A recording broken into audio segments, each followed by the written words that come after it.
वेद्यो वैद्यः सदायोगी वीरहा माधवो मधुः अतीन्द्रियो महामायो mahōtsāhō mahābalaḥ. Vēdyāha. Vēdyāha means one who is supposed to be known by all of us. Earlier we had seen Bhagavan himself is Vedaha, Vedavit. He is the one who himself understands the Vedas. What is the contents of the Veda? He himself is the contents of it. So Vedakrit, who is the author of the Vedas? He alone is the author of it. So that had come earlier. So over here, Vedyaha means one who is supposed to be known by all of us. What is it that we should know in our lives? So that we can, whether it is our materialistic samsaric life or our religious and spiritual life, everything will get taken care of. That factor should be known by all of us. We keep searching for so many things in the world outside. Searching for things means in the form of knowledge. We gather information, we collect data, we seek this, we hear, we read.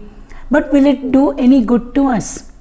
Will it help us in our spiritual evolution? That's the point.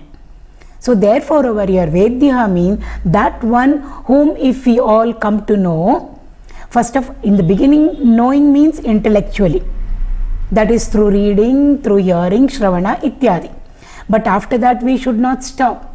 We have to do our own reflection, Manana, and then sit down in our seat of meditation and try to experience whatever we have heard of, whatever we have reflected upon in our seat of contemplation. Only then we can make progress on our spiritual path. So what is that one factor which if we know, everything falls into place? That is Paramartha Vastu, that is Bhagavan. We can, whether it is Saguna or whether it is Nirguna. So Vedyaha means that which is supposed to be known by all of us. In the Bhagavad Gita 13th chapter, Krishna uses the word Gnēya Vastu. Gnēya means to know. That's why the word Jnana comes from there. Jnana means knowledge. Gnēya Vastu. What is it? What is it that should be known by us? Is that ultimate supreme principle, God principle. So there he uses the word Gnēya. Here the word uses Vedyaha. So Vedya means that which should be known by all of us. Once we know of it, then everything will fall into place for us. And we will be able to lead a meaningful, purposeful life. Here and hereafter will get taken care of. Whether we are in samsara or whether we are on the religious path, everything will get aligned. That is the meaning of Vedyaha. Vaidya means doctor. So Bhagavan has got all status with him. What is he not? Earlier we saw he is the greatest thief. Choraha, prasiddha choraha, Narayano nama, Naro naranam. I think last week I did mention that. So he is the greatest thief. What does he loot? He loots all our bundle of samskara that we have, the merits and the demerits which are all stored up over there, which to experience which we have to keep coming back again and again and again, which we call prarabdha, destiny, karma pala. So all of that he will immediately do haran, means he will loot it away, steal it from us. When will he do it for us? The moment we remember him. So Narayana was called the thief. Narayana was called the divine farmer. When we call him Krishi, Krishi means farming. The word Krishna comes from that. We went through it when we took up the Nama of Krishna. So he is the divine farmer. What will he do? If we call him, he will make our mental field all right. Everything he only does. It's not that I did this and therefore the Lord came in. Right from beginning up to the end, it is only Bhagavan who is doing it for us. So he is the divine farmer whom if we call inside us, he will make our mental field very, very beautiful, conducive, so that when we sow the seeds of devotion or when we sow the seeds of knowledge, whatever path we are following, whether it is Jnana Marga or Bhakti Marga or Karma Marga, in the context it will change. So that when the seeds are sown, the yield will be okay for us. So therefore we called him as the farmer. We can call him by so many names. Here is one more over here, vaidyaḥ. He is the supreme doctor. Parama Vaidya is. What will he do if we call him? He will completely remove from us all our miseries, suffering, affliction, whatever, adi and vyadi. Physical diseases, physical problem, physical body we are talking about. That also he will cure. That also he will remove for us. And also our mental and intellectual problems. It's not only that the body goes through disease. Even our mind and intellect goes through disease. What is the meaning of even the English word disease? We can split it into two parts. Dis, D-I-S, dash, ease, E-A-S-E. Ease means I'm comfortable. When I'm not comfortable, which means something is bothering me, whether it is at the body level, mind level or the intellectual level, I am not at ease. Not at ease means I am diseased. So even in English, so beautifully it aligns itself. So therefore, whether it is our physical problems, mental problems or intellectual problems, all of them have to be taken away, removed from us, because they are all a disease to our equipments. So once that is removed, we will again be at ease at all our levels, body, mind and intellectual level. Who is the one who can come and do it for us? Only the Lord can come and do it for us. Nobody can. Others are all temporary.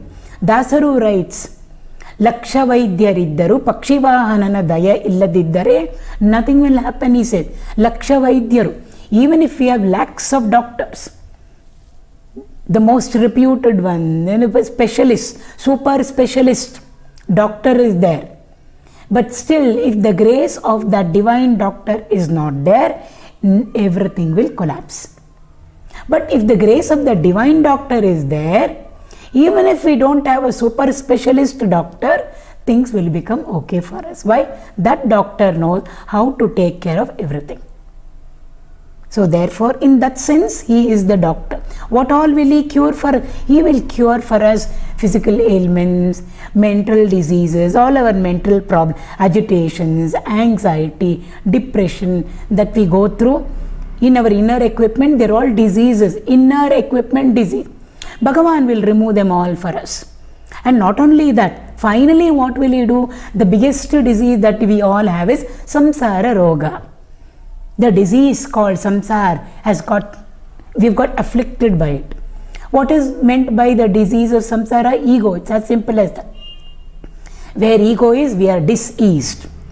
We are not comfortable. Why are we not comfortable? Because the ego will make us do whatever it wants us to do. We are never allowed to do what we want to do as good people. So therefore, the ego itself is the greatest disease that we have, which we are all afflicted by. Samsara Roga, Bhavasagara. So many names over there given to samsara. Bhavaroga, Hara, Beshajanu Nine, Dasuru right, Sakala Graha Bala Nine, Sarasijaksha. We are told because of the planets and our horoscope is like this, and therefore we are going through all these rough times, terrible times, difficult times. Anything they will say, see your horoscope, check up your horoscope. Which means the planets are not alright, is what the astrologer will tell us. Dasaru very nicely says, Sakala Graha Bala Nine. You, the strength behind all the planets is you. So when you are with me, what can the planets do? You are the sun, you are the moon, you are all the 9 planets. You are time, because we say in time things happen to us. Good times, bad times, most of our time is bad time only. Very rarely we are in good times. Main diet for all of us is sorrow, Gurudev used to say. Now and then pleasure comes to us, not even happiness, like the small little quantity of the pickle that is there in the corner of the plate or the banana leaf. Happiness is only that much. It doesn't come as our main diet. What is the main diet? Main diet is only sorrow. So now and then they come as appetizers so that we can continue to live. in that sense. So he says, you are the sun, you are the moon, you are everything, you are Samvatsara, you are the year, you are the month, you are the Paksha, you are the fortnight, you are Tithi, the day. We have Panchami, Ashtami, Navami, we say everything you are. What is it that you are not? You are the nakshatra, you are the stars, because we are told the stars, birth star also influences us. Everything you are. And you are the, he comes at the end of that kirtan very beautifully, says, you are the doctor.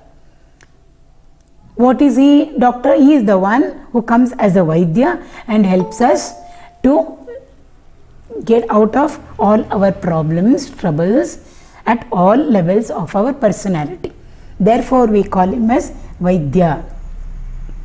In the Mukundamala, which is a garland of verses attributed to 𝐾𝐚𝐽𝐾𝐝 Alvar, he is the saint who has given to us this beautiful stotra called Mukundamala. In that, very beautifully he says Krishna, he is talking about Krishna there, glories of Krishna over there. So he says Krishna. Now whenever we are afflicted by any disease, according to tradition, they say there are only 3 types of cures. Who specifies it for us? The doctor only. So what are the 3 ways by which we can get over all our ailments? One is mantra, one is money, one is aushadha, medicine. We all know about it, whether it is Ayurveda or allopathy, medicine which we take in. So aushadha, with the help of aushadha we can get cured. Mantra, by chanting the Lord's name, the vibrations that are created will completely, it can even heal our physical ailment. Vishnu Sahasranama is the best example. Not only the Sahasranama, Lalita Sahasranama.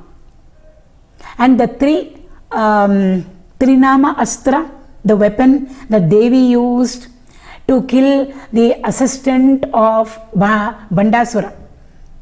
When Devi and this Bandasura, that Rakshasa called Bandasura, and his entire enemy was facing her, she and her army, Devi had her own army, she was facing him, both of them were fighting. There was a fierce battle between the 2 of them.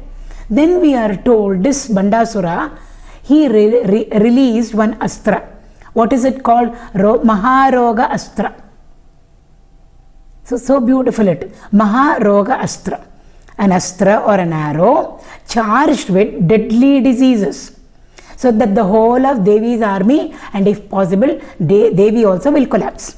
So he released it. Maharoga Astra. That had to be countered by Devi. So what did she use? She used another astra. What astra did she use? Traya Nama Astra. 3 names of the Lord. One coming after, it's a packet. That astra she released. The moment she released this 3 Nama Astra, it immediately countered the astra of the Rakshasa. That Maharoga Astra was completely annihilated, wiped out and destroyed. What are the 3 names? Achyutaya Namaha, Anantaya Namaha, Govindaya Namaha. It's supposed to be a very, very powerful mantra. Just these 3 names. Om Achyutaya Namaha, Om Anantaya Namaha, Om Govindaya Namaha. So these 3, if we put it together and keep on chanting, it's the best medicine for us. And who is the doctor over there? The namas are pertaining to Bhagavan. So he is the doctor and he becomes the medicine also. Later on it will come. Not only he is the doctor, he is the medicine also. So what is the medicine for all of us? Om Achyutaya Namaha, Om Anantaya Namaha, Om Govindaya Namaha. Shraddha Bhakti is there, it can cure everything. Physical ailment, physical, mental, intellectual ailment, everything can be cured. Not only that, if we want to reach the state of mukti or enlightenment, if we want enlightenment, liberation to happen to all of us, the ego has to be killed. The ego has to be destroyed. That is the worst disease that we are afflicted with. So who can destroy this monstrous disease called ego in all of us? The Lord alone can come. That is why he is called, that Kamsa. In the Bhagavad, Kamsa represents our ego. I did put up Janmashtami significance blog in all the groups. So Kamsa represents, Kamsa means kaha saha. Kaha saha means questioning. Questioning what? Questioning the higher principle, higher reality. Does it exist? I don't think it exists. I alone am everything. That is Kamsa. Where is he? It's not that he was there long ago in Dwapara Yuga. Kamsa is sitting in all of us and ruling over us. It all depends on how sattvic we are. If we are more sattvic, Kamsa in us is little more submissive, low-lying is. But if we are tamasic and rajasic, Kamsa in us is very, very active. Who killed him finally? Krishna killed him finally. Krishna alone can come and destroy this ego monster called Kamsa. So therefore he becomes the doctor for us, vaidya. Shiva we call him Vaidyanatha. Natha means Lord, boss. So all doctors are there, like Guru. Krishnam Vande Jagat Gurum. All gurus are there. Human being, in our own image we can see our Guru. We can learn from the entire nature also. We can learn from a blade of grass, we can learn from the sun, the moon, the stars, Mother Earth. We can learn from the animals. Avadhuta Gita talks about it. Everything in nature has got a message, has got a teaching for us. Therefore, how many gurus are there? Innumerable gurus. Who is the Guru of all gurus? Krishnam Vande Jagat Gurum. We say Narayana himself or Dakshinamurti himself. Both of them are the same. We don't have to say, oh, Vaishnava Guru and Shaiva Guru, or Shiva and Vishnu. Both of them are one and the same. It's just that we pick up a form which our inner equipment can easily align itself with, that's all. So the problem is with our constitution. It's not with the form over there. So therefore we say Guru of all gurus is the Lord himself. Similarly, all are Vaidyas only. There are so many doctors who cure us of our problems, difficulties, misery, pain, affliction, diseases at all levels, physical, mental and intellectual. Who is the doctor of all doctors? Natha, boss, Bhagavan. Therefore he is addressed as Vaidyanatha. In Tamil Nadu there is a temple wherein Shiva is invoked as Vaidyanatha. Beautiful story is there around it and about this. How Shiva became called as Vaidyanatha. They say that soil over there is brought back home, mud, which is supposed to be a cure for so many diseases, especially skin diseases they say. He is a doctor. Guruvayurappan.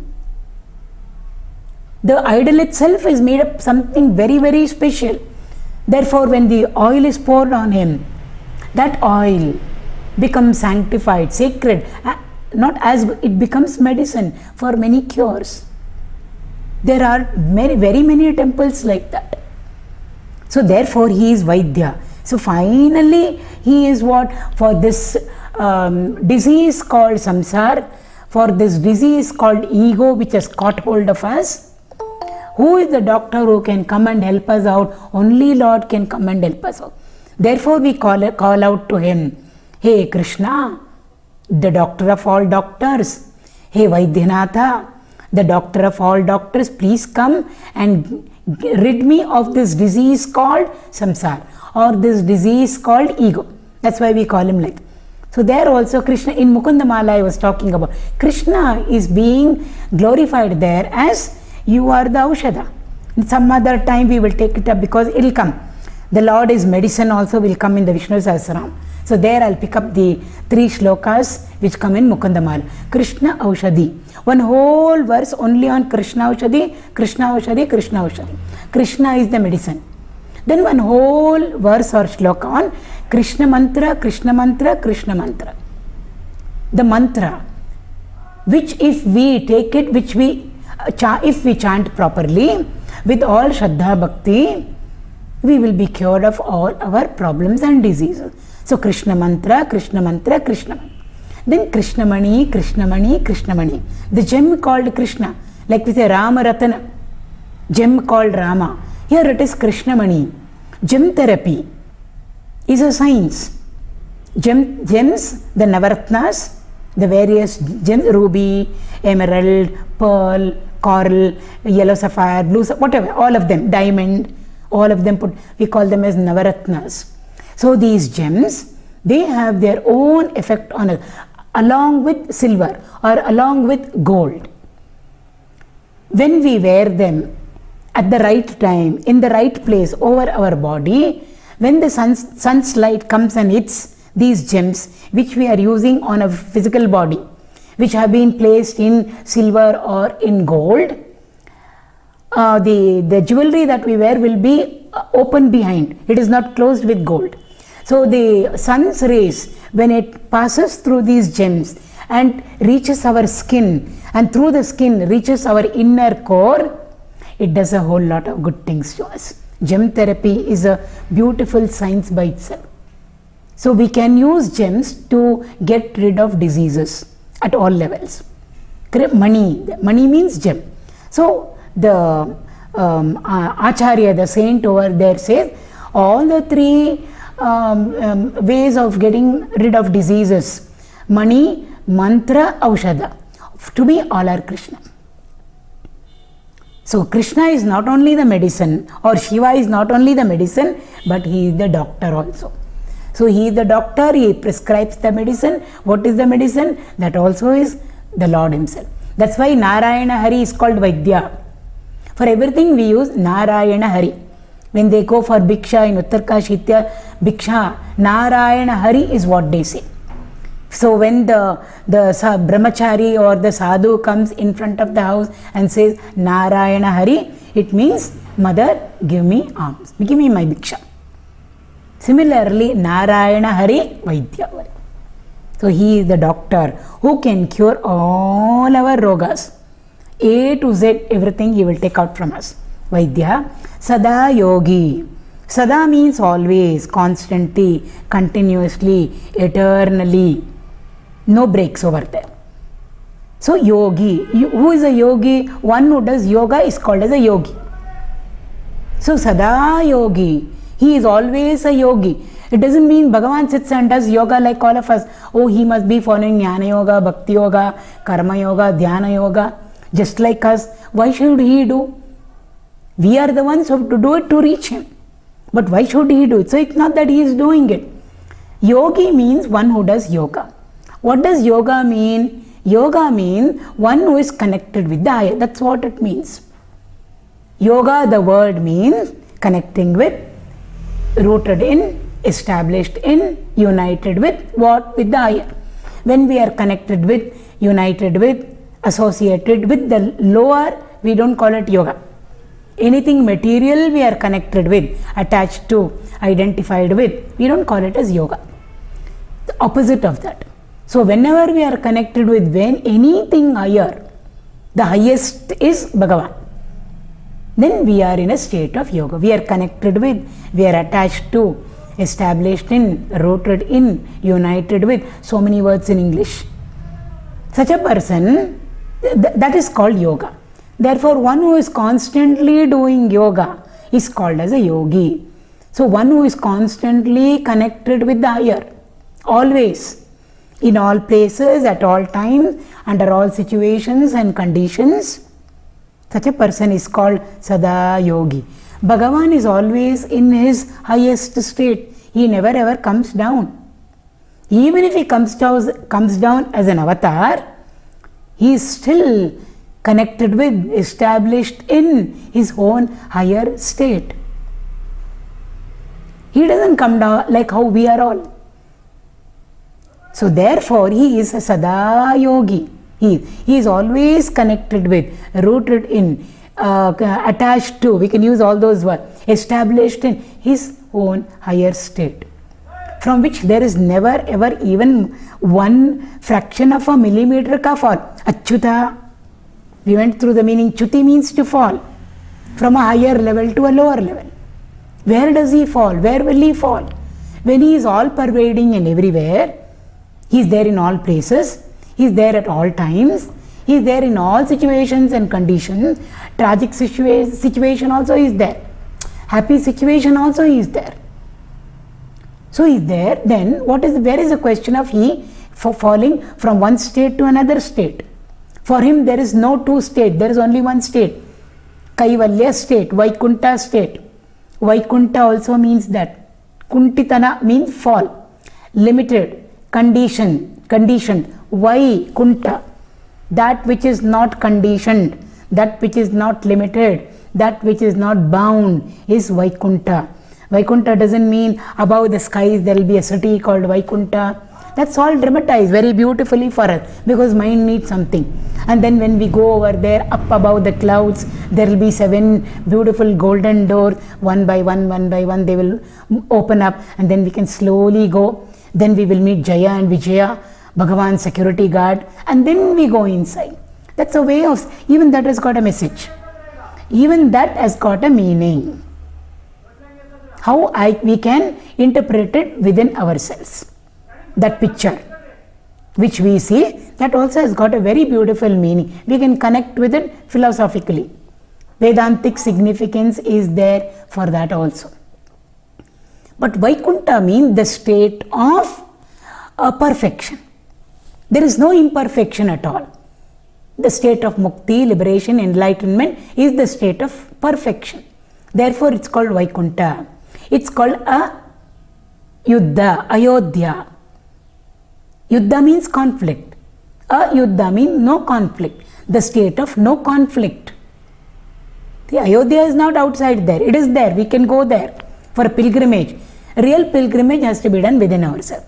Ayodhya is inside. Mathura, Madhuram. The state of Ananda. It's there inside us. Vaikunta is there in us. Kailasa, the state of Kevala Mukti, Ananda. Ananda and Ananda alone, which has got no opposite, is represented by Kailasa. It's also represented by Kashi. All these names are so beautiful. They've got so much of significance and suggestiveness. So therefore, sadāyōgī means he is always in his own state, higher state. All our masters are reveling in that state only. That's the question that Arjuna asked Krishna. 2nd chapter almost end. He said, I want to know, Krishna, how does a sthita prajna, one who is reveling in himself, reveling in the highest knowledge, means one who is a sadāyōgī. He's talking about men of realization, Jivan Muktas, masters over them. How do they, Krishna, walk, eat, sleep, talk? I want to know, he says. Bhagavan says, anything that they are doing, physically, mentally and intellectually from our standpoint, they are always rooted in that higher state. There is no this much of a fall for them. If they have realized, finished, that's realized. Realize means they have become the all-pervading. If they become the all-pervading, they have transcended space and time. Where is the question of this time and that time for them, good time or bad time for them? Where is inside, outside for them, or higher level and lower level for them? Nothing. That is the meaning of that. All our master in Bhajagovindam, Yogaratova, Bhogaratova, Sangaratova, Sangavihina. Put a master in any condition, any situation. Let him remain in the Sangavihina. He may be amidst people. He may be in solitude. He may be enjoying amidst all of us, Guru, Master, who have come down to the city and having the food that probably we have cooked. So many dishes. Yogaratova, Bhogaratova. It looks like he is enjoying the food which we have made, which we have prepared. Or Yogaratova. Nothing at all. Today the whole day it was only water. No solid food. Anyway, wherever we put them or place them, one who is reveling in that highest state, Nandati, Nandati, Nandatya. One who is Chittam, one whose inside is connected with the higher, he is always reveling in and reveling in and reveling in what? In his yoga state. That is the meaning of sadāyōgī. That is why Guru is Parabrahma and Parabrahma is Guru. We never differentiate the two. So all our masters are sadāyōgīs, and Bhagavan definitely is sadāyōgī. That is why we say Yogeshwara Krishna. Yogi ka Ishvara is, because there are so many yogis. Of all, it's like Guru of Gurus, Doctor of all doctors. Like that, Yogi of all yogis is. Therefore, we call him Yogeshwara at the end of the Gita. Yatra partho dhanurdaraha, yatra Yogeshwara Krishna, yatra partho dhanurdara. Where there is Yogesh, not Krishna as Rukmini Vallabha, Gopi Krishna, not that Krishna. Where there is a Yogeshwara Krishna, always connected with the higher. And where there is a Partha, a mortal, who is Dhanurdhara, ready to fight or ready to listen to the higher, which is represented by Yogeshwara Krishna, and then immediately put it into practice. The last sloka of the Gita. There alone everything will fall in place, is what Sanjaya says. There only victory will be there, fame will be there, glory will be there, sound good policies will be there. So leaders also, leaders of our state or country have a message over there in that final concluding shloka of the Gita. Plenty is there, prosperity is there. What is not there? If Krishna and Arjuna are together, what Krishna and what Arjuna adjective use? Yogeshwara Krishna and Dhanurdhara Arjuna. Not the Arjuna who was marrying Subhadra over there. No, not that Arjuna. Or aiming at that fish. When Draupadi Swayamvara was going on, Dhanurdhara Arjuna represents mind. Yogeshwara Krishna represents our intellect. Mind and intellect pair should be like that. Or it can be Paramatma and Jivatma. We all always surrendering to the Lord. Then also everything will fall into place. This is the meaning of sadāyōgī. He is ever, ever, ever in yoga. So to reach him who is sadāyōgī, we can't be a yogi. Not possible at all. We will be moving in the opposite direction. If we are a yogi, if we are doing everything wherein we are not connected with the higher. So to reach him who is a sadāyōgī, we have to also be on the path of yoga. To reach him who is yajna, we have to be on the path of yajna. Again, 4th chapter Gita tells us, ayajna. For him, where is happiness? Arjuna, here or hereafter, where is happiness? To reach him who is dharma, we have to walk the path of dharma. Walking the path of adharma and doing all the wrong things, but daily going very religiously, regularly visiting our own puja room in the house or the temple, won't do any good to us. Spirituality is completely different from what we think it is. Many of us, we have completely split the path. The path that we take as a householder, materialistic, and then we put on so many things over there and we hope to reach the Lord. It won't take us there. Because walking the path of adharma, we can never ever reach dharma. We will reach only adharma. To reach truth, God is truth, we have to walk the path of truth. At the drop of a hat pin, we tell lies. Small little lies which are not necessary. What did you eat today? Tell them simple we made. I'm just giving an example. Nothing, I didn't make anything today. Curds rice was there. I ate 3-course meal I had. This I made, that I made, this I made, that I made. How did you fry your jamuns? We fried it in refined oil. No, I made ghee, and that too homemade ghee. Nothing wrong in it. But why should we put on?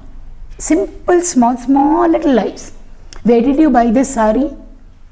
We may have gone to the nearest shop near our house and bought it maybe for 500 or 1000. No, I went there and paid 2000, 3000. Small lies, no need for that. Simplicity should be there, naturality should be there, straightforwardness should be there. Why should we put up all the small things where it is not even a white lie, wherein we are saving somebody or we are saving our own life? Small things. Mummy, I picked up your phone, your friend is calling. Would you like to take it? No, tell her I've gone out. Take the phone and say, I'm a little busy. Is it okay if I call you up later? It's as simple as that.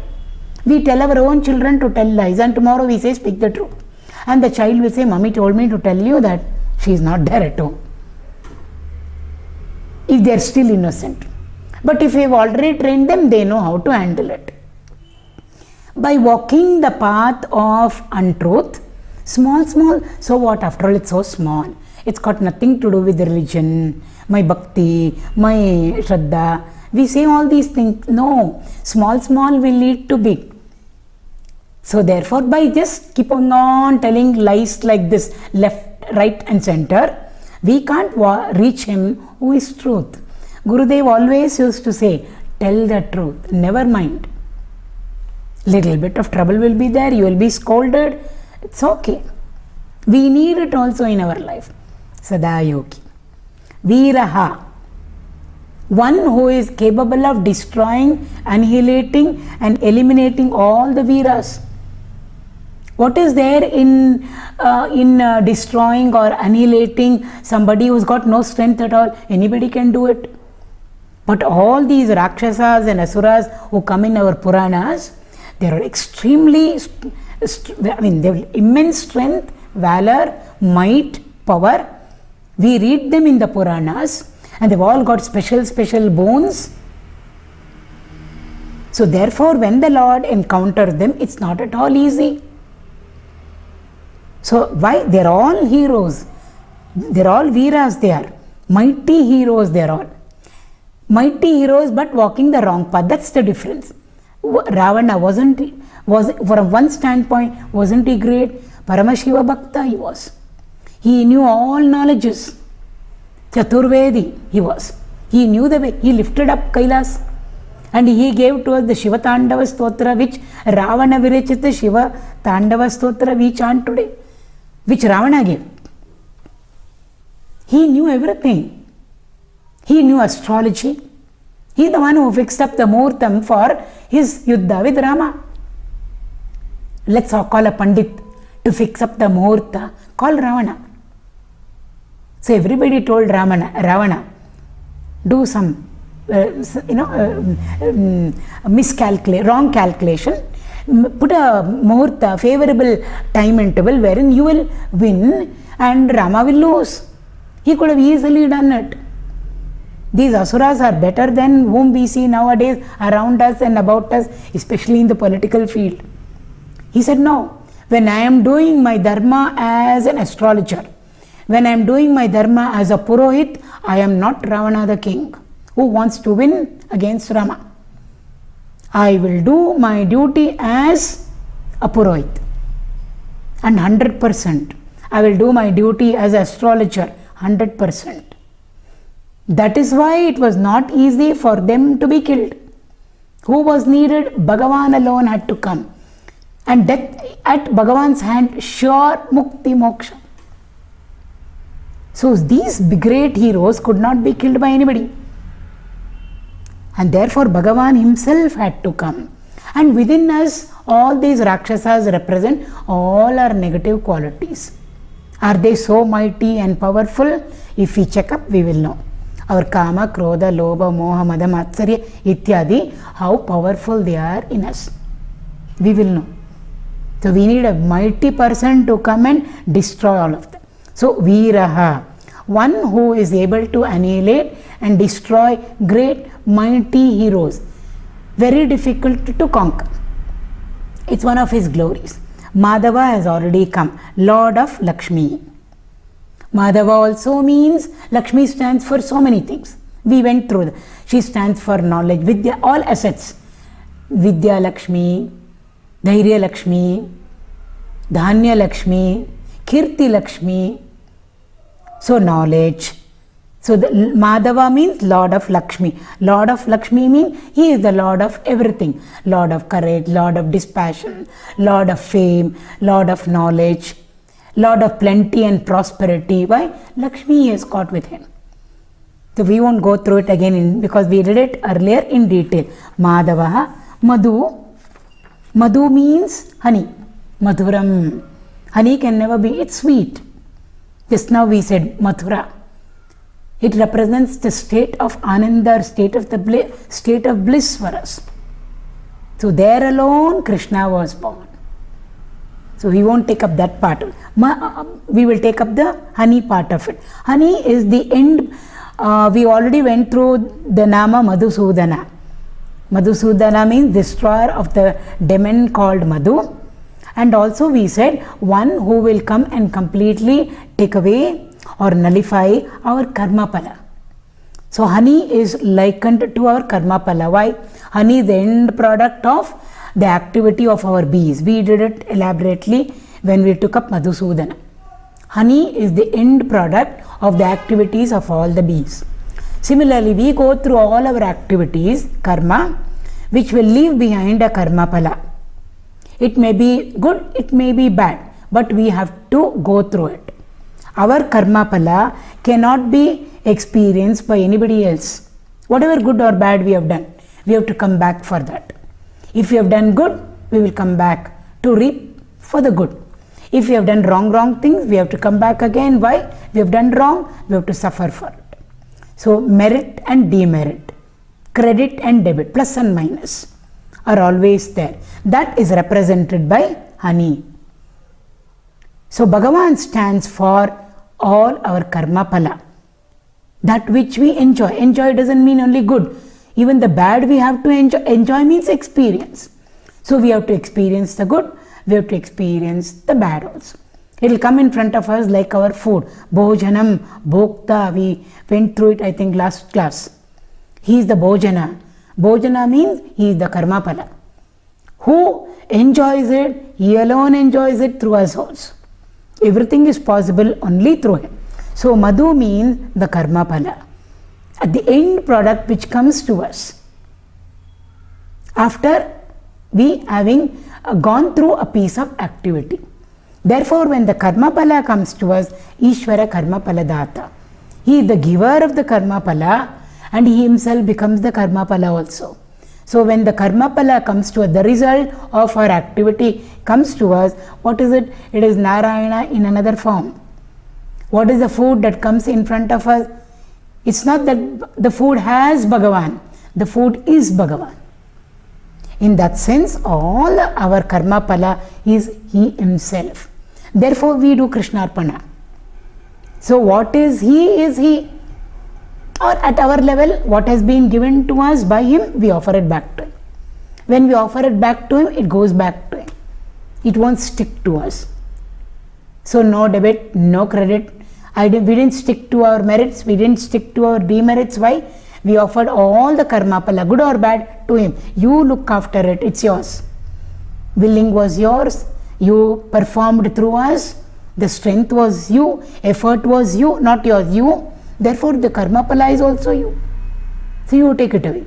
So when we give everything onto me, it becomes his. It's no more ours. So our balance sheet, the sheet in our computer, our details, it will show nil. Accounts nil. Accounts cancelled, closed. We don't have to come back again. That's one meaning. Madhu. Madhu also stands for Madhava Masa. Every month has got a beautiful name. Sometimes 2 months, 3 months are also called something special. In Margali we call there is one section called Dhanur Masa. There's a meaning behind all that. The Chaitra Vaishakha that comes after our New Year, the 2 months, some say only 1 month, some say only Chaitra Masa, some say no, Vaishakha Masa is because it's special, dear to Vishnu. Some say no, both put together.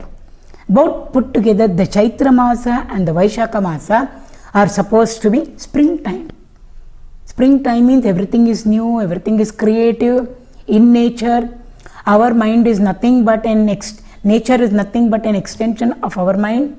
If she is creating new things, better things, constructive, creative, mind also is capable of construction, creative construction. So therefore, it's a very, very conducive time for us to turn around, to change. The day we change, that is the new year for us. whichever day it is, whatever be the date, that day is the new year for all of us. So therefore change. Therefore these 2 months are supposed to be very, very favorable and conducive for our spiritual growth, for us to turn, shift from the path of adharma to the path of dharma. Therefore these 2 months are called Madhava Masa. They call it by that name also, associated with Bhagavan. So Madhu, atīndriyō. Atindra we saw earlier. Atīndra means beyond Indra, greater than, nobler than, superior to Indra. Who is Indra? Indriyanam Raja Indra. Indra is the one who is the controller of the sense organs. Who controls our sense organs? Our mind. So mind is likened to Indra and Indra is likened to mind. That's why he is given the title Indra. Who is Indra? Indra is the lord of all our sense organs, which represents the mind in us. So atīndriyō means one who has transcended, or one who is beyond our sense organ, who is beyond the sense organs. Bhagavan has got nothing to do with sense organs at all. Where eyes are there, eyes, ears, nose, tongue, skin, organs of perception, organs of action, he is beyond all of them. Beyond all of them means he, even when he comes down as an avatar, he rules over, he controls them all. They can't control him. He is a master of himself. Krishna is the master of himself. All our masters, they are masters of all their equipment, their sense organs, their organs of action. Atīndriyō, lord of the sense organs. Another word is there which means the same. Rishikesha. Rishika means sense organs. Isha means lord. So Rishika plus Isha means lord of sense organ. Atīndriyō means one who has transcended all the sense organs. So if he has transcended the sense organs cannot touch him, cannot do anything to him. That is one meaning. Another meaning is atīndriyō means mind. One who is beyond the sense organ, our sense organ, who is beyond our sense organs is the mind. Beyond our mind is the intellect. So Bhagavan is our own mind. If we can make our mind very, very pure, noble, sattvic, that itself is Bhagavan. We become Bhagavan. So in that, because he says, I am the mind, I am everything, he says. If you are able to see, I am the power of vision, so I am the eye of your eye. If you are able to hear, I am the ear of your ear. I am the power of audition. If you are able to taste, I am the taste of your taste. In the taste buds, he sits over there and makes them taste. So in that sense, Kenopanishad tells us, he says, I am the mind of your mind. So we all have a mind and through that we work. Bhagavan is the mind of the mind. Without him, our mind can't function. In that sense, capital M, mind. So if our mind is small m, mind, he is the mind of all our minds. In the sense, if he is not there as the presiding deity, as the chairman, just chairperson, behind our mind, the mind cannot function. That is the meaning of atīndriyō. He can only be experienced, but he cannot be caught. That's also another meaning. Atīndriyō. We can't see him, we can't hear him, we can't smell him, we can't taste him, we can't touch him, we can't feel him, we can't think him. But we can experience him. It's a different way of saying. See Krishna, hear Krishna, come, go near him and smell, get the fragrance of the tulsi. That's all Saguna Upasana. From Krishna, we must move to Krishna Tattva. What is the essence behind the Krishna? So atīndriyō. All these are available for our sense organ. His form, to hear his name, to get the taste of his naivedya prasadam, to get the fragrance of the tulsi and the chandan, all that is okay. When he has got when we attribute to him a physical body just like ours. But Krishna, he is beyond that. He is Krishna Parabrahma is. So from Krishna we must move to Krishna Parabrahma. then there at that level our sense organs will not work.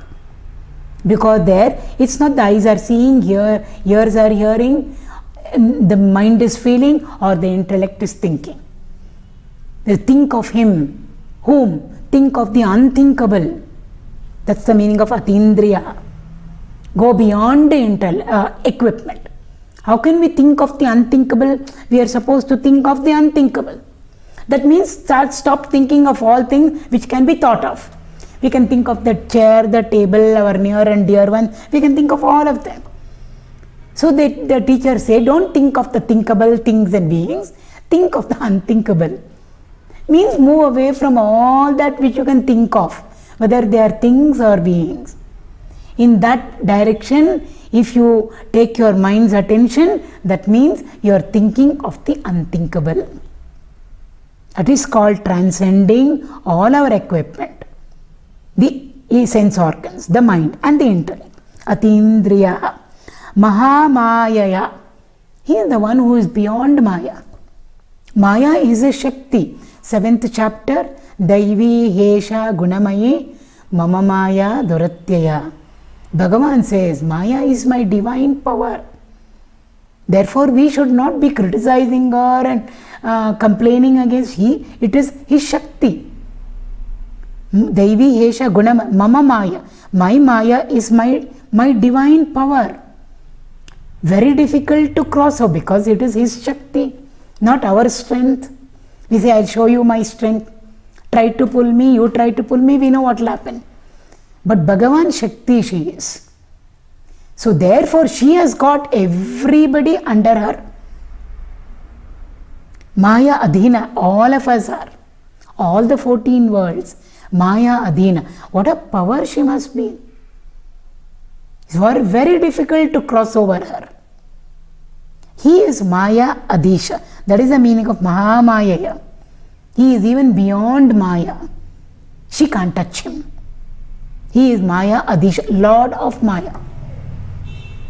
He will tell her what to do and she will do. Without him she can't do anything. Prakriti Purusha Tattva. Without him she can't do anything. And again both of them, nobody is superior, nobody is inferior. 50-50. Ardhanarishvara Tattva. Lakshmi Narayana Tattva. Over there. That is why in our tradition we always put both together. So therefore Bhagavan is the one supreme most. He is the only one who can handle Maya. Nobody else can handle her. We are all under her clutches. If we want to go beyond Maya, that is why we worship her. We will take it up when Dasara comes. Whom are we worshipping there? Mahāmāyā. Not the Maya that is functioning in me or her, small little, she is functioning in us in small little ways. Like this much of electricity is functioning in the bulb in my house. It doesn't mean all electricity is flowing in that one bulb over there. So little of that power of Maya's is functioning in all of us and making us do whatever she wants us to do. So powerful she is. All of that Maya put together is Mahāmāyā. Akaranta, Ikaranta, Strilinga. Therefore we call her Mahāmāyā and we worship her. Mother, and we give mother feminine. Therefore you are the one who is very difficult for us to conquer, cross over. We can't. But then we want to go beyond this Maya which is troubling me and reach your Lord. How do I reach the Lord? Only through you. So I need your grace and blessings to be able to, it's not that we are going to conquer her. She will step aside. When she steps aside, face to face we are with the Lord. Face to face means not there are two, one. We become one with him. That is what she depicts over there. That is why in our tradition we worship Mahāmāyā. Ya Devi Sarvabhuteshu Maya Rupena Samstita. Namastasyai, Namastasyai, Namastasyai, Namo Namaha. Sarvabhuteshu Ya Devi Stita. Who is well rooted. In what form? In Maya form there. So many forms. Matru Rupena, Shakti Rupena, but Maya Rupena. To her, my prostrations, my salutations. Without your grace and blessing, I can't go beyond you and reach out to him, who is your master. So we want her to step aside. Tyagaraja Swami writes a very beautiful kirtan, Bhagaya Naya Ni Maya. Hey Lord, it's so difficult for us to understand your Maya. Very nice your Maya. Because you know what you do to us. Total confusion we are in. Why Maya? We have got stuck in Maya. Even Brahma, Shiva, Ityadi, even the Devatas cannot understand the power of your Maya. It's a very beautiful kirtan that Tyagaraja Swami has written. That is why we say Maya, and we worship her also, Mayatita Swarupini. Yes, you are Mahamaya, but beyond that also you have a form, formless form. It is beyond your own Maya. Mayatita, your nature, Swarupini. That is what I want to reach. It's a very beautiful concept that we have, which we take it up during the Navaratri time, the Dasara time, over there, worshipping her in that particular form over there. So therefore, Mahāmāyō, you are the one whom we want to, in Ramayana, when Rama, Sita and Lakshmana are coming to the forest, exile. When they are moving in Dandakaranya, if you see the sequence over there, it's very beautiful over there. Rama is moving ahead. Next comes Sita. Then comes Lakshmana. That is a sequence in which they are moving. Anywhere we see, this is what the picture we get. Why can't it be different? Why can't Sita be first? No, we can give so many interpretations. If Sita is in front, animal can come, cruel animals can come, all those things are there. But the Vedantic significance is very beautiful. Lakshmana represents Jivatma, very disciplined, doing all his sadhana. Rama represents Paramatma there. Lakshmana wants to reach Paramatma. Who is in between? Maya is there in between. See, so he always tells, he also wants to go on seeing Rama. In our stories, it will be Rama is so beautiful. Nobody wants to, divert their attention even a little. Always wants to see him. That's the story part. That is the kirtan part. So his heart of hearts telling Mother Sita, I believe, Mother, why don't you step aside a little? Why? So that I can see Rama there. It is not front side, back side, everything. In Vishwarupa Darshana, we know. Everywhere the Lord is. The concept is very important. So heart of hearts, he is praying, I believe, Mother, little you step aside so that I can see my Lord direct. I can face him direct. Sita represents their Maya. So powerful she is. She is the one who can give everything to everybody. Ashtasiddhi, Navanidhi, everything she can give, provided we are aligned to her. Rama Rasayana Tumare Pasa. So materialistic wealth also Hanumanji can give us. Supernatural powers, higher state, all the achievements and the inner glory, the they are called as supernatural powers. I'd like to put it Ashtasiddhi. That also we want, he can give to us. That is all mental. Navanidhi represents physical. So physical, whatever we want at our physical level, whatever we want at our inner equipment level, mind intellect level, everything who can give, Hanumanji can give. Who has blessed him? Sita has blessed him. He didn't need Rama at all there. And Rama Rasayana Tumare Pasa. Just now we saw Rama Rasayana, the medicine called Ramanama, mantra, you have it with you. So he can give to us anything. So Maya, Mahāmāyā is. mahōtsāhō is the nama of the Lord. Maha means we know great, best. Great, actually it means great. Utsaha means one who is always very, very enthusiastic. So therefore when we add the two words, mahā-utsaha, mahōtsāhō is the nama or is what is attributed to the Lord. He is the one who is the greatest.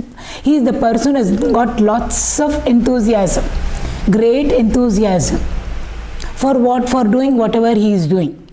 What is it that he is doing? He is not sitting quiet at all. His job is, according to our Puran, strictly speaking, from the Advaitic standpoint, Bhagavan doesn't do anything at all. From the Vedantic standpoint, he doesn't do anything at all. In the Gita, he tells us very clearly, I don't do anything at all, he said. But everything is happening in my presence. That's what he said. So from one step or one notch lower than that, Bhagavan becomes the person who is in charge of Srishti, Sthiti and Laya, creation, sustenance and dissolution. All of them are going on continuously without any break. 24/7, 365 days, it's going on. Whether we are aware or we are not aware. Even when we are sleeping, things are going on. So there must be somebody who is so dynamic and yet stays calm, tranquil, composed, balanced and is working it all out. Or performing what? This Srishti, Sthiti, Laya. Any one of us, whenever we are to do something, we get agitated, we get all, anxiety will come to us. I hope I'll be able to do it. And when I do it, I hope it will be the best. I hope he or she will compliment me, acknowledge me. All these things come in. So even when we are enthusiastic in doing whatever we are doing, we are not calm. Most of the time we are not calm, we are not tranquil, we are not quiet. There is no inner peace in us at all. That is not what is being indicated over here. Bhagavan is so dynamic. He is more dynamic than all of us put together. Very, very enthusiastic he is. He is very dynamic. Enthusiastic person means one who is got, there is a motive behind it. There is inspiration behind it. There is a sense of purpose behind it. Not like what we do. What were you doing? 1 hour I was talking to her. Of course it's an activity which we have been doing. 1 hour you were speaking to her non-stop. Can you tell me some points which are important, which you discussed? Nothing at all. We were just gossiping. Casually we were talking. So therefore there it becomes purposeless, meaningless. It's futile. Vyartha it is. Bhagavan's activity is not like that. We were also enthusiastic when we were talking to our friend. But in the case of Bhagavan's enthusiasm, it is not like ours at all. It is very meaningful. It is very purposeful. He is very, very dynamic. And he never ever takes a break. Never is there a break. And in all his dynamism, because he is looking after all the worlds. And wherever there is, in fact, there is nothing called static at all. Everything is dynamic, up to the God particle. But it's a particle, it must be at rest. We attribute a wave nature to it. So instead of seeing a particle over there, what is the scientist seeing? He is seeing energy over there. So therefore they call it as energy particle. In physics they call it as an energy particle. Whenever energy is there, we talk about dynamism. So that dynamism, capital D, is what is being indicated over here, and just behind it is that calmness, that tranquility over there, and on that substratum this dynamism is being played out. The best example that Gurudev gives over here is the waves on the surface of the ocean. Ocean is very, very quiet, tranquil. If you go a little inside it, it will be very, very quiet. We can't see any ripples over there. It looks very calm, peaceful, still it is. But on top it's roaring. Lot of dynamism is happening on the surface of the ocean. But what is supporting this constant dynamism, that deep, still, silent, quiet, calm, undisturbed ocean only is supporting the disturbance, is supporting the agitated waters. The waters are in a state of agitation, which is what we call as waves. So that's the best example. And does the ocean take a break at any point of time? No. Even when we are sleeping, waves are being thrown up in the ocean. So that's what is being mentioned over here. So when we call the Lord as the greatest person who is full of enthusiasm, again when we utsaha, that word, it can be used for spiritual activities and for materialistic activities. Our samsaric life also we can use the word utsaha, but we don't use it for negativity. Rakshasic type of functioning activity. We may say he was also very Kamsa was very enthusiastic to kill the children. Normally we don't use the word enthusiastic, because that word utsaha alone, where that ut comes, it means to move forward and to move higher. Utsaha, utsava, uttana, uttama. It always means moving forward and moving higher. Only then we normally use the word utsaha. So therefore, whenever we use the word utsaha, it should mean good activity. Good activity means good thoughts. Good thoughts mean good desires, noble samskaras. The motive behind it is very, very good, clean, sattvic it is. Only there it should actually be used. But normally we use the word enthusiasm for everything, good and bad. It's not so. Because the Sanskrit word means a lot over here. Especially that word utsava. We use this utsava for temple processions. For in the temple, any shayanotsava. We are putting the Lord to sleep, but we call it as an utsava. Utsava means that which is very, very uplifting for us if we participate in that particular event, whatever it is, in that small little ritual. It's happening out over there, but what is it that it is going to do to us? That's the meaning, that's the significance over. So if whatever we are doing out there, even if it is putting the Lord to sleep or waking up the Lord or whatever it is, or taking him round the city in a procession, utsava we say, anything, but still if it's uplifting for us, for the mind, if the mind is able to connect and thereby move forward on its spiritual journey, evolution, then we call it utsava. So even though we are putting the Lord to sleep, we call it shayanotsava. When we are going to sleep every day, we don't say shayanotsava, we don't say that at all. What are you doing? I am going to sleep. I am going to fall off to sleep. I fell off to sleep. Falling is the word we use. We don't say I had my shayanotsava last night. We don't say that at all.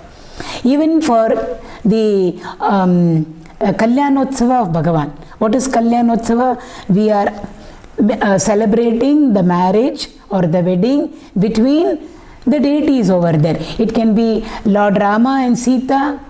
It can be Meenakshi and Sundareshwara.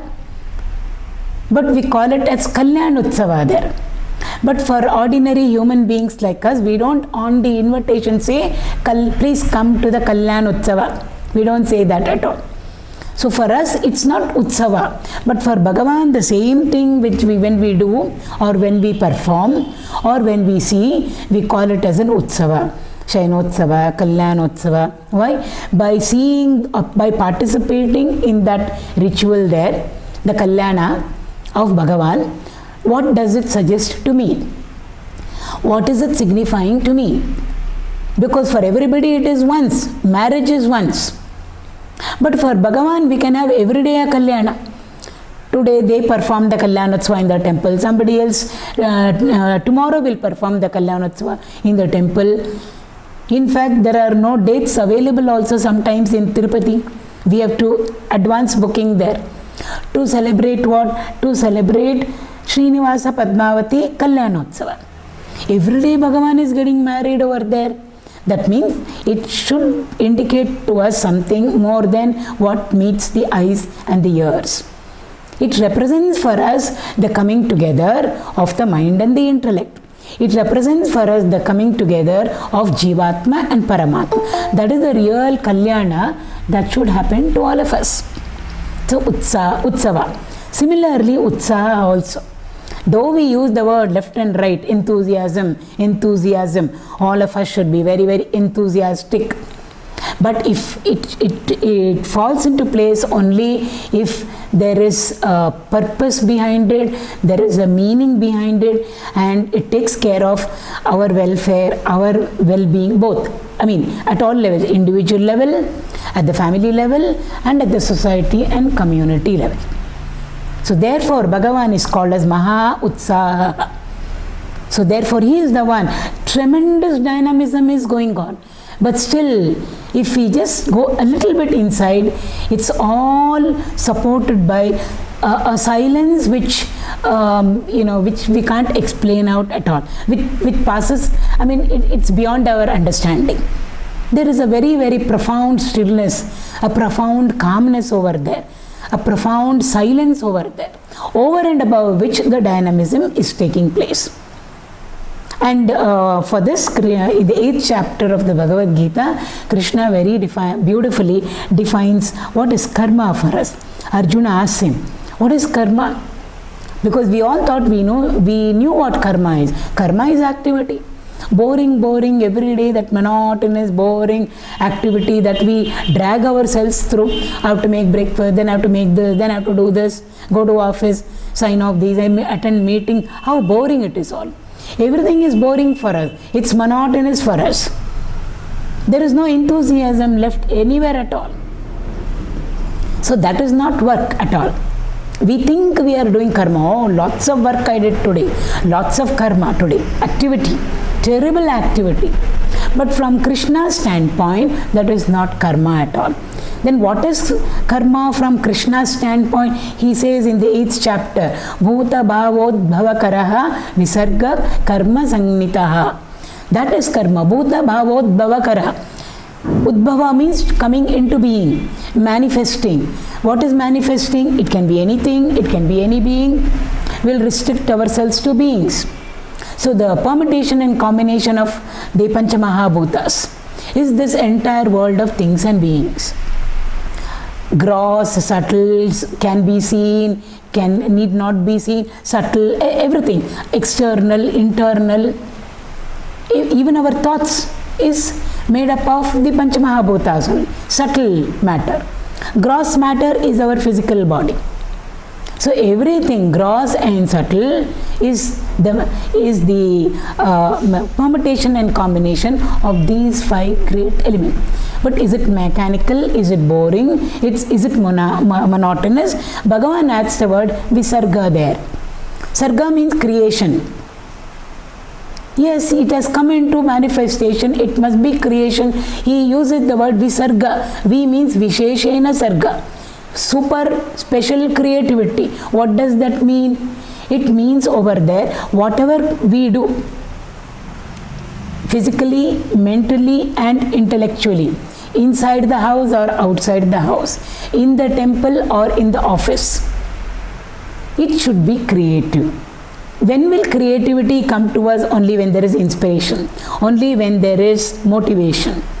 And when motivation is there and inspiration is there and we put our creative aspect forward in our lives at all levels of equipment, only then welfare and well-being will get taken into consideration, will get taken into account. Whose all individual ours and extended to the society. Family, of course, included in it. Only then it becomes work according to Krishna. So most of the time we are not working at all. Now and then, very rarely we work. When we are in inspired mood, only then we are working. There is a smile on our face, prasannata is there, joy is there. Otherwise it is all like castor oil face we are working. That is not work at all according to Krishna. Who is the best example for it? Krishna is the best example for it. Bubbling with activity. That's why she had to tie him up, Yashoda.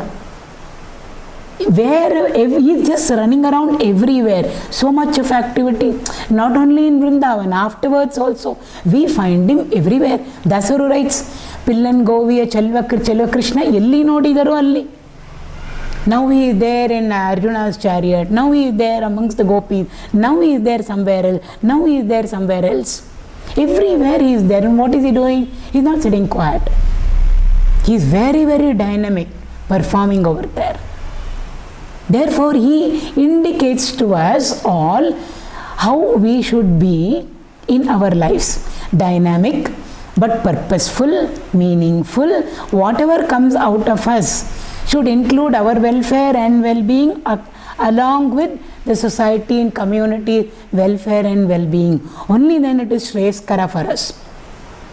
For that only Narada takes a tour. In Bhagavatam it comes. Very beautiful. We all read it as a story. Krishna is supposed to have 16,008 wives. Now Narada wants to know how Krishna is managing them all. Because if he is in one place, obviously he can't be in another place. So if one queen is very happy, all these other 16,007 of them must be sad. So let me go and check up how he is handling all these things. Narada goes over there. And Krishna knows that Narada is coming.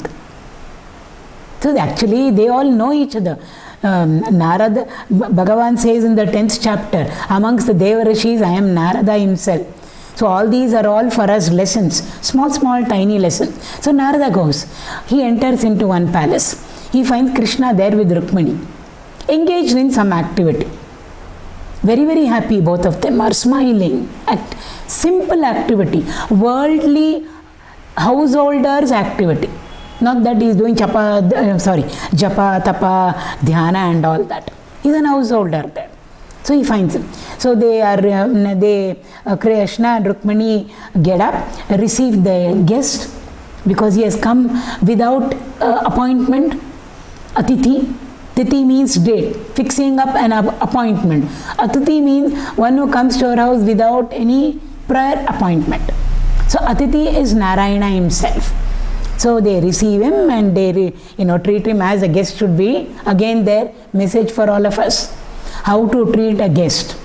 And they're very happy. Narada finds both of them very happy. Now he says, sure, I will run to Satyabhama's house. I am sure she must be sad because Krishna is over here in Rukmini's palace. So he quickly says, he takes leave of Krishna. He says, why are you in such a hurry? No, I've got a lot of work to do, Krishna. I am going. Bhagavan knows. So they send him off. He runs literally to the next palace, where Satyabhama's palace. So there also, what does he see over there? The moment he goes in there, Prasannata is there. Everything is all in place. And who is there? Krishna is there. With whom? With Satyabhama. And some activity going on there. I don't remember the activities. List is there in the Bhagavad. Narada is totally confused. Just now I saw him over there in Rukmini's palace. Now he is there in Satyabhama's. Again he takes leave, runs to the next queen's house. Again he is there. Look at the activity over there. Very, very fast. Narada is actually on a running spree.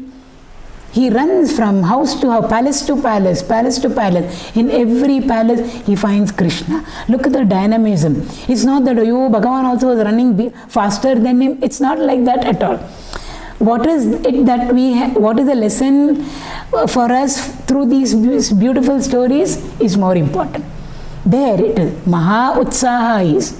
He is the one who is accomplishing everything. Why? In every house, Griha, he has done Griha Praveshan.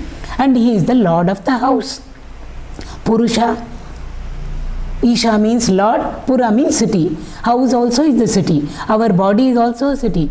So wherever Narada goes, Bhagavan is already there.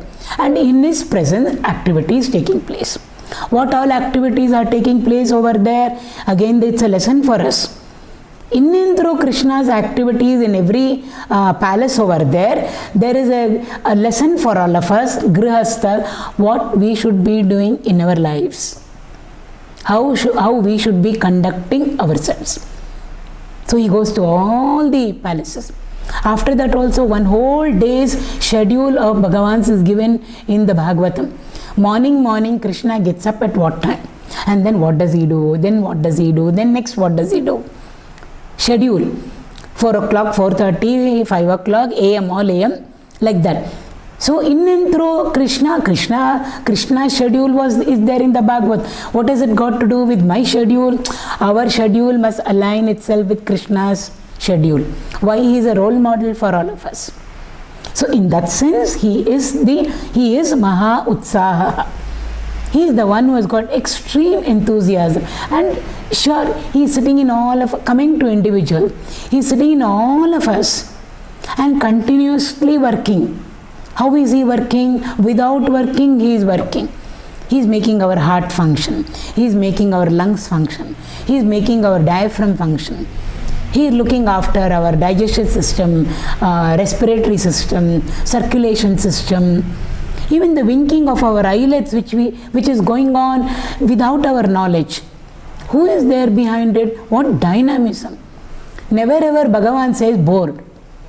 Or let me take a break. CL, 1 day break. Not even coffee break he will take. I mean, all these namas of Bhagavan are for us to sit down and do our reflection.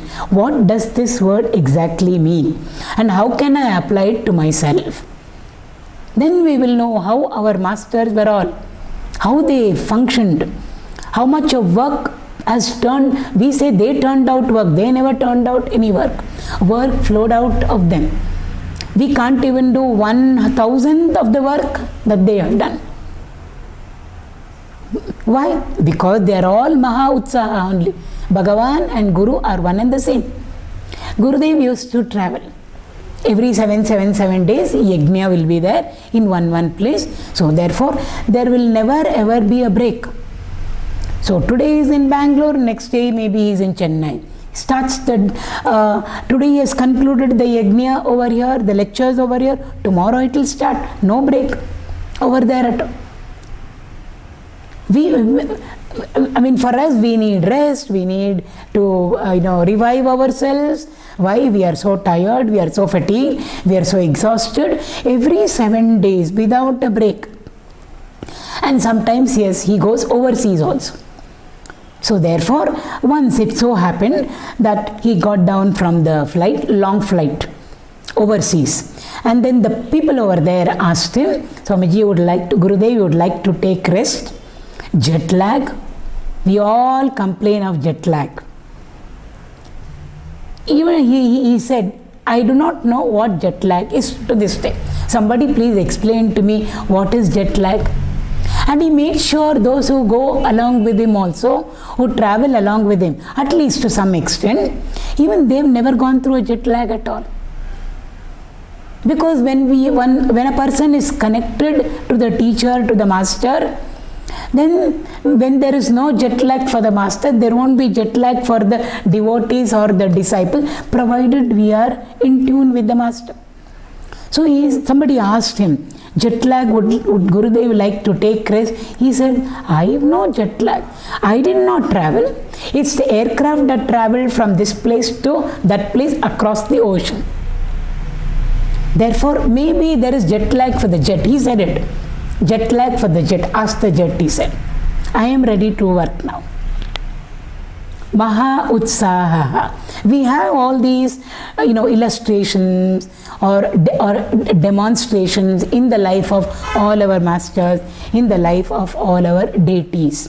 It's only that we have to connect and learn from all of them. We have to be on the learning mode.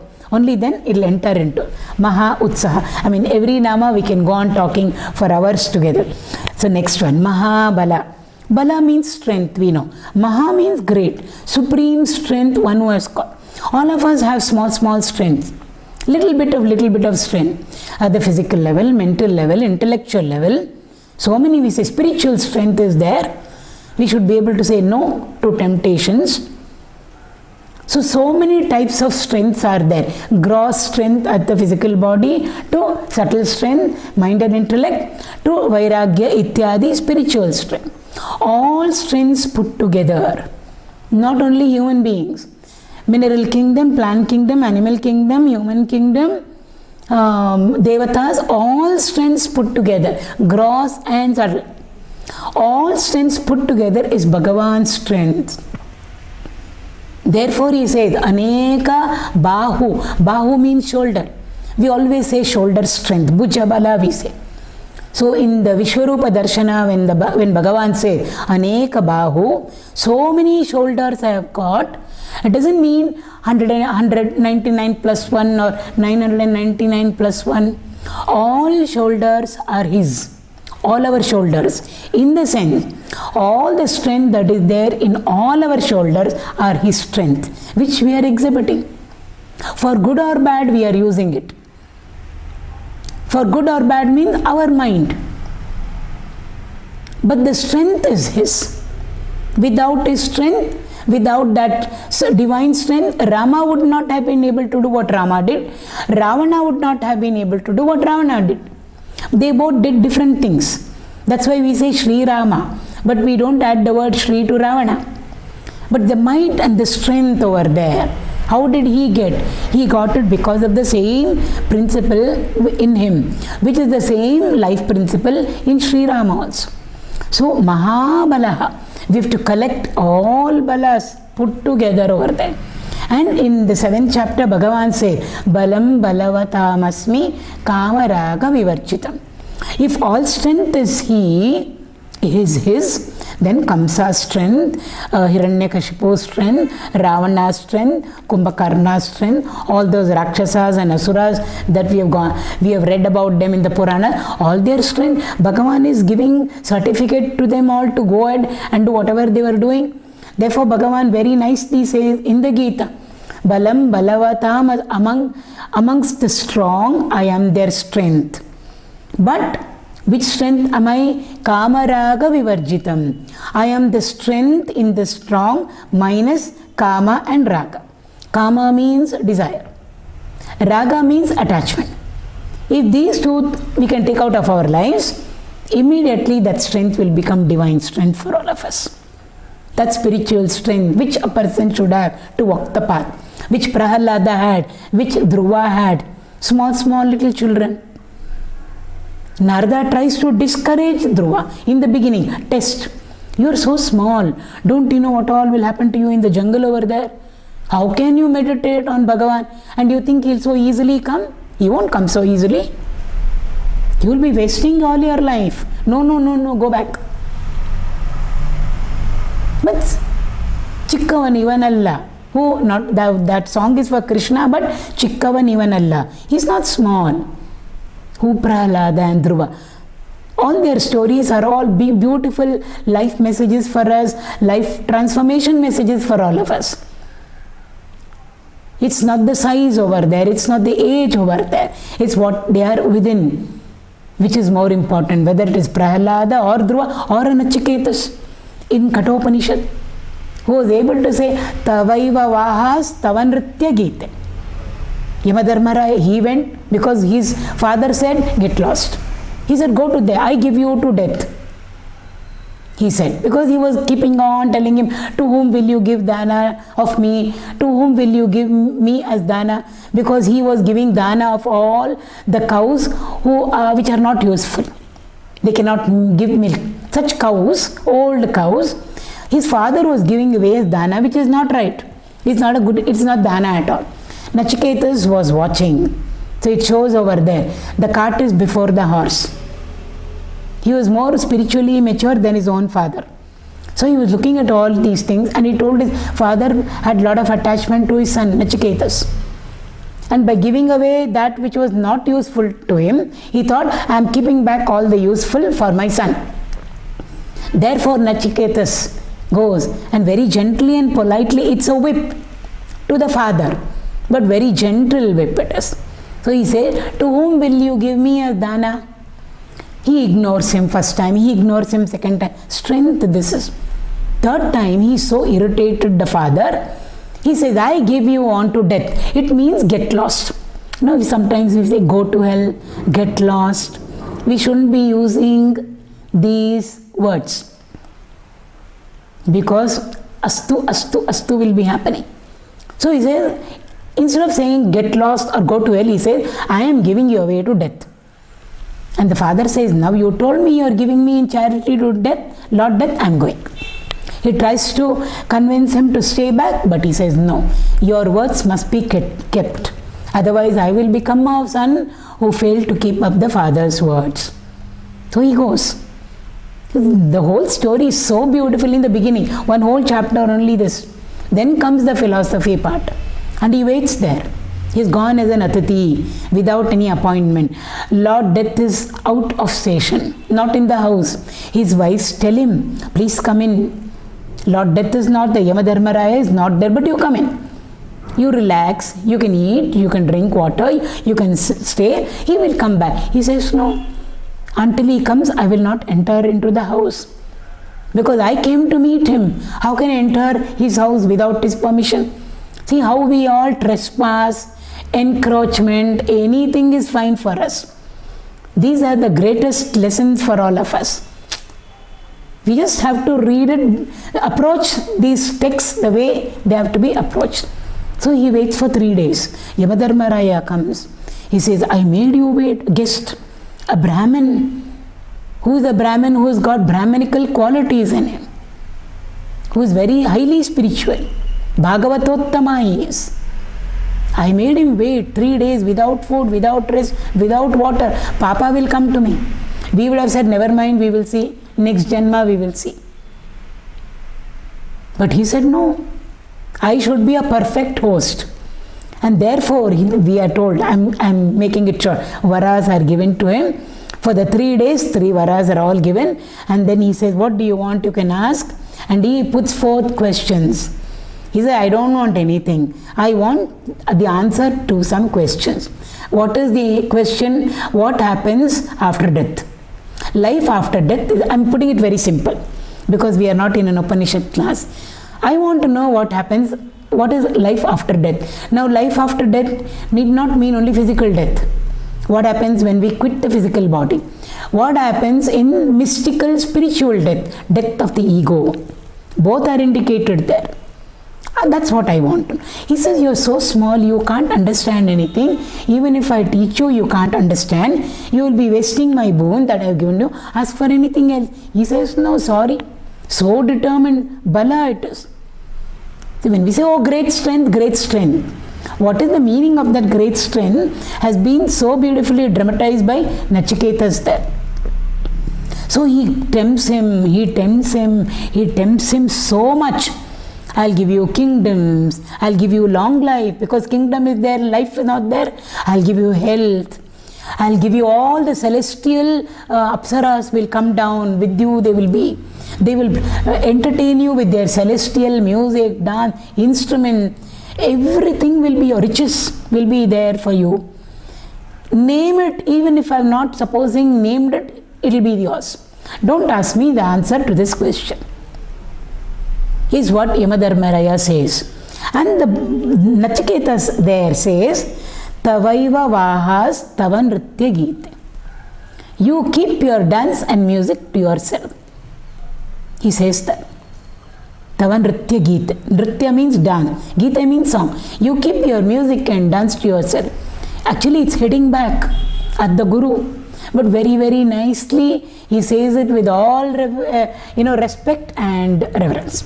Tavaiva vahas tava nritya gite. Keep it all to yourself. That's called mahābalaḥ. Absolutely, he did not get tempted even a little. Prahalad, how much he went through.